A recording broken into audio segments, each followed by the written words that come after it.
Bariki, nasi tumekuja tumtolee heshima. Mfalme Herode aliposikia hayo akashtuka, nao wenyeji wote wa Yerusalemu pamoja naye.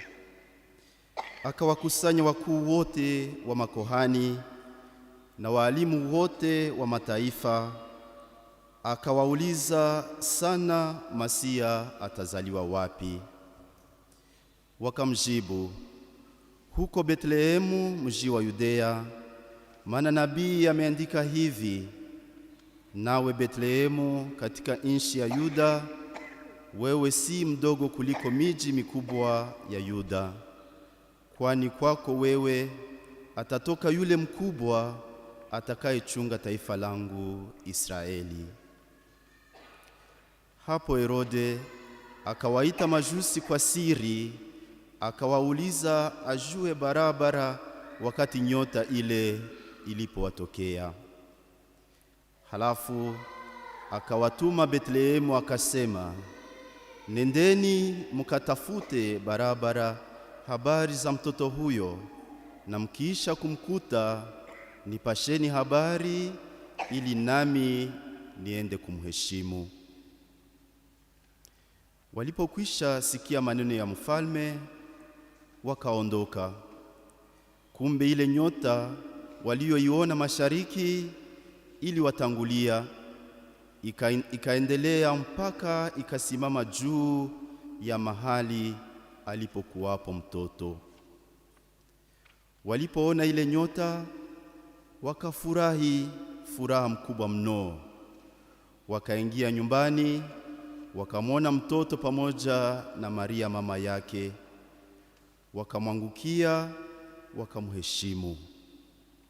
Halafu wakafungua mizigo yao, wakamtolea zawadi: dhahabu, ubani na manemane. Katika ndoto Mungu akawaonya wasirudi kwa Herode, wakaondoka kwenda nchi yao kwa njia nyingine.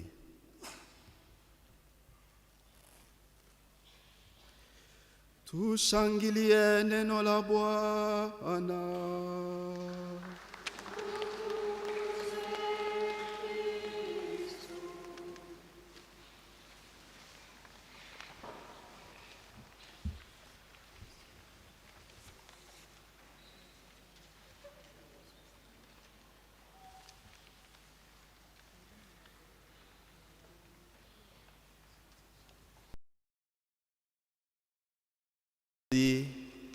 Ningependa kwa mwanzo wa hotuba niwatakie wote sikukuu njema ya Epifania ya Bwana.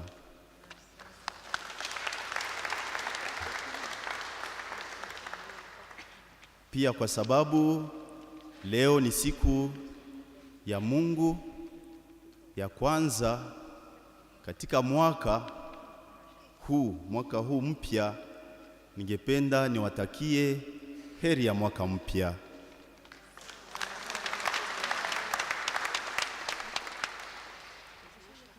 Halafu kila mtu amujongee mwenzake, kwa sababu tukimshukuru Mungu tumekuja pia kama taifa la Mungu, na hatuwezi kumwangalia Mungu kama hatuangaliane.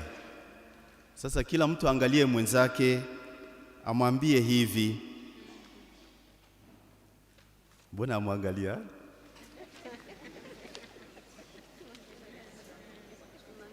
Umwangalie, ni mwanzo ya mwaka, hata umtakie heri ya mwaka mpya. Mmoja tu. Halafu mwambie hivi: nakutakia kukutana na Mungu na kutembea naye milele na milele.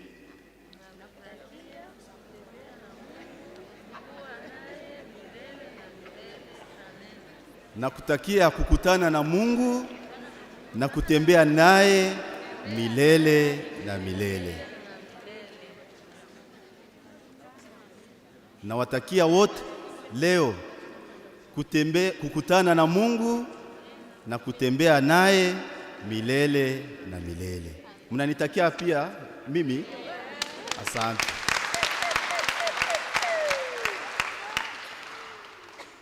Ndiyo kiini ya fundisho ya leo. Sikukuu ya Epifania tumesikia katika masomo yote mawili na katika Injili. Katika somo la kwanza, mataifa yote watakutanika Yerusalemu kutoka pande zote za dunia, wawe taifa moja, taifa la Mungu.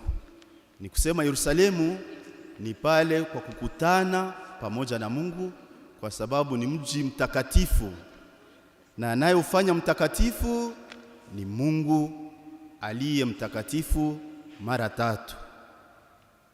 Katika somo la pili pia tumesikia Paulo mtume kwa Waefeso anawaambia, mnajua kwamba hata wapagani na mataifa yote wamepewa urisi pamoja nasi. Akisema pamoja nasi ni kwa sababu yeye alikuwa Myahudi wa kweli. Sasa anasema hata wapagani wamepewa urisi pamoja nasi kwa sababu wametukuta katika Yesu Kristo aliyejifanya mtu ijapo alikuwa Mungu. Na katika Injili hapa tumesikia majusi watatu, wanasema majina yao ilikuwa mmoja Melkior, mwingine Gaspar na mwingine Baltazari. Wote wapagani wametoka nchi yao, wanasema mashariki ni mbali, wanaenda hapo Betlehemu katika nyumba kama hii kukutana na Yesu Kristo. Na wote wakimkuta wanafurahi. Injili inatuambia wanapata furaha mno. Ni kusema furaha kubwa sana. Ndiyo maana nimewaza kama leo fundisho letu linaweza kuwa kukutana na Mungu, na ukisha kukutana na Mungu haumwachilie. Unaweza kumwachilia? Hapana. Ukikutana na Mungu unamshikilia, kwa sababu yeye ndiye kiini na ni yeye siri ya maisha ya sasa na maisha itakayokuja. Basi kukutana naye na kutembea naye milele na milele. Si ni fundisho mzuri? Mimi nimesikia itakuwa fundisho mzuri ya leo ya Epifania, kukutana na Mungu na kutembea naye milele na milele. Haiko kukutana naye leo tu, haiko kukutana naye kesho tu, ni kukutana naye leo na kubaki kutembea pamoja naye milele na milele. Na ile tumeipata kwanza kama majusi kwa Kifransa wanasema ni les rois mages.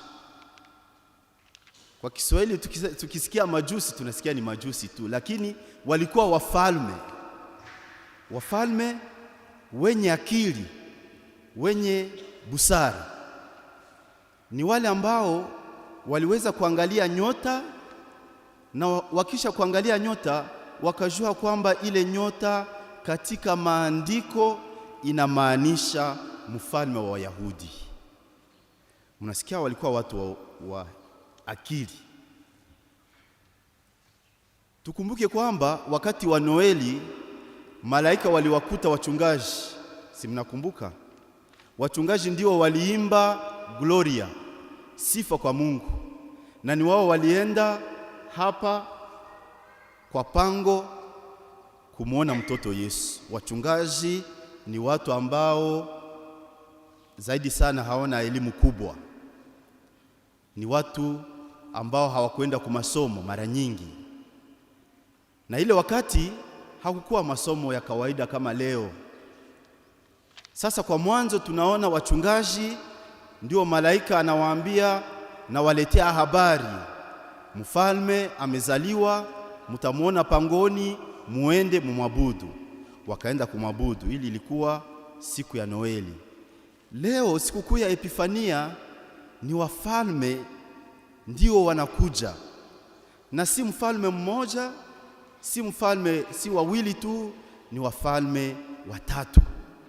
Wote wanatoka kwao, wanaongozwa na nyota, wanasafiri. Walikuwa na nia moja tu, nia yao ilikuwa kukutana na ule mtoto, ule mfalme, kukutana na mfalme.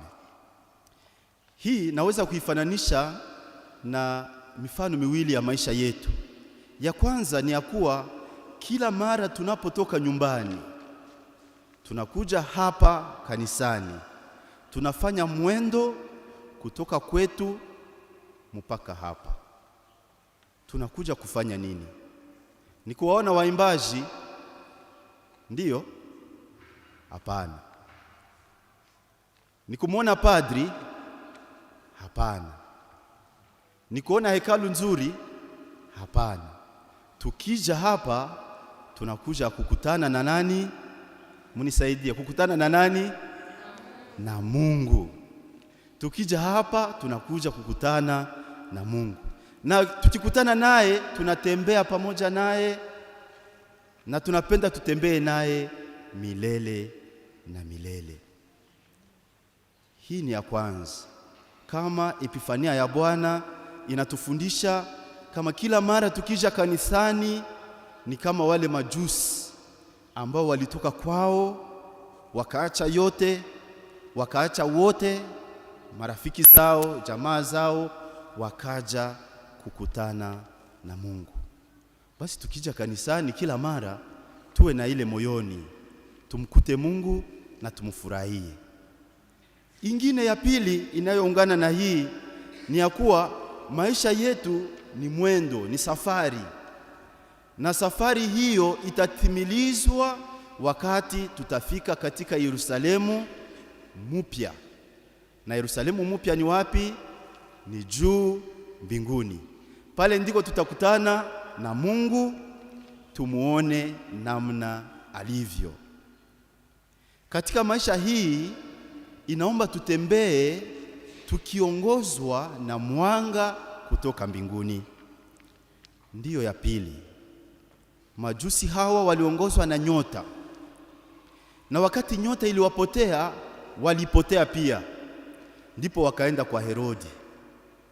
Nyota hii inamaanisha neno la Mungu ambalo kila mara tukija kanisani tunasikiliza neno la Mungu. Lakini pia kwa mbali nyota hii inamaanisha Yesu Kristo ndiye mwanga wa ulimwengu. Ni ile tulisikia kwamba yeye alikuwa mwanga na alikuja katika giza, lakini giza halikumtambua. Nyota hii tunasikia kwamba walifika kwa Herode ikapotea, lakini walipotoka ikatembea tena pamoja nao na ikaenda ikasimama pale ambako kulikuwa mtoto. Mnajua Mungu ni wa ajabu. Mungu anatenda kwa namna ya muujiza.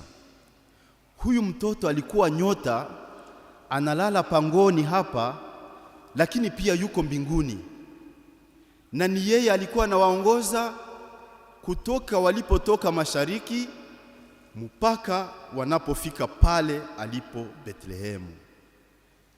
Hii ina maana kama hata kama tunatoka nyumbani tuje hapa kanisani, ni Mungu ambaye anaamsha ndani mwetu kiu na njaa ya kumwona. Anatembea pamoja nasi kutoka nyumbani mpaka hapa, na hapa tunamkuta anatupa furaha yake ya kweli, na ni yeye pia anatusindikiza kurudi nyumbani. Mungu si ni wa ajabu? Tungemshangilia kwa sababu yeye ni wa maajabu sana.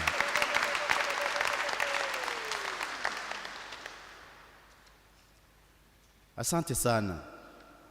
Na walipofika hapo, ndiyo ya tatu, walipofika pale wanasema walimwabudu kwa sababu walimuona. Wakamwabudu, wakamheshimu, wakafurahi, halafu wakafungua mifuko yao, wakafanya nini? Wakampa zawadi. Zawadi hii haikuwa moja, hazikuwa mbili, hazikuwa ndogo, zilikuwa 3 tena kubwa. Wanasema mlikuwa dhahabu. Dhahabu si mnajua gisi ni ya maana sana na ni ya bei kali. Tena mlikuwa ubani. Ubani ndio hii tunatumia kwa kupandisha sala zetu mbinguni. Alafu mlikuwa na manemane. Manemane walikuwa naitumia Wayahudi kwa wakati ule kwa ajili ya kumzika mtu, na ni ile ambayo watatumia kwa ajili ya kumzika Yesu Kristo kisha kufa kwake. Kumbe zawadi hizi zilikuwa na maanisha kwamba mtoto huyu ni mfalme, mtoto huyu atakuwa kohani mkuu wa kutoa sala zetu mbinguni, lakini pia mtoto huu atafariki kwa ajili yetu. Inamaanisha kama sisi pia tukija kanisani hatungepasha kuja mikono mitupu. Kila mtu akija anapasha kuja na kitu ya kumtolea Mungu. Kama haiko kitu cha mfuko, inapasha kuwa sala ya moyoni. Lakini pia ukipata ya mfuko ni heri zaidi. Munaona padri, katika ibada ya misa hatuwezi kusema neno la Mungu tu. Kisha neno la Mungu tunatolea mkate na divai inayogeuka mwili na damu ya Yesu Kristo. Ndio ile sadaka tunayotoa. Na padri akisha kutolea ile sadaka anasema, tusali ili sadaka yangu na yenu impendeze Mungu Baba Mwenyezi. Kumbe kunapaswa kuwa sadaka ambayo padri anatolea, lakini pia sadaka ambayo kila Mkristo ameleta kwa ajili ya kutolea. Na ile sadaka ndiyo inaonesha umoja wetu pamoja na huyu mfalme ambaye tunamwabudu. Tujiulize, mimi nikija kanisani, nikitoka nyumbani, nikifanya mwendo mrefu, ninaleta sadaka gani mbele ya Mungu? Na hitaji langu ni gani ambalo linasindikiza sadaka ile kwa ajili ya sifa ya Mungu? Sadaka iliyo kubwa kuliko zote ni mimi, ni wewe, kujitolea kwa Mungu ili tumfurahishe na tumshukuru. Halafu ya 4 inayotufundisha kubaki na kutembea pamoja naye ni ya kuwa katika ndoto wakisha kumwabudu na kutolea, aseme Mungu anawaambia wasirudi kwa Herode, wapita njia nyingine. Haleluya. Wasirudi kwa Herode, wapite njia nyingine. Ndio ile kukutana na Mungu na kutembea naye ni kusikiliza njia ambayo anatuambia tupite. Kila mara katika neno la Mungu tunapata njia mpya ya kufanya safari yetu ya hapa duniani na kumwendea Mungu. Ile njia mpya ni kutembea pamoja na Mungu, kumsikiliza, na hata kama nyota yake inabaki pale, lakini neno lake linatusindikiza katika maisha yetu ya milele. Ni kubadilisha maisha yetu, ni kuwa watu wapya, kama vile Paulo mtume anasema ni kuwa kiumbe kipya. Hawa majusi waliporudi kwao walikuwa wamebadilika, kwa sababu hekima na akili yao ilikuwa imemuona yule ambaye walikuwa wanatafuta, wakarudi wanafurahi na wanabadilika. Nadhani pia waliwaambia wengine ile walioona. Tunakuwa pia watu wa kutangaza ile habari njema pale ambako tunapita. Kwa haya mambo 4 tunakutana na Mungu leo siku ya Epifania na tunatembea naye. Tunakutana naye kama vile majusi walikuja wakamuona, na ukomo wao ilikuwa kukutana na yule mtoto, wamuone, wamabudu. Tunakutana naye kwa sababu nyota yake inatuongoza, neno lake linatuongoza. Tunakutana naye kwa sababu tunamtolea mahitaji yetu kila mara tukija kwa ibada ya misa, na tunakutana naye na kutembea naye kwa sababu maisha yetu yanabadilika, tunarudi nyumbani tukiwa viumbe vipya. Basi tuombe Mungu leo kwa sikukuu hii ya Epifania ya Bwana, kila mtu akutane na Mungu na atembee pamoja naye mwaka huu wote na mpaka uzima wa milele. Sikukuu njema kwa wote.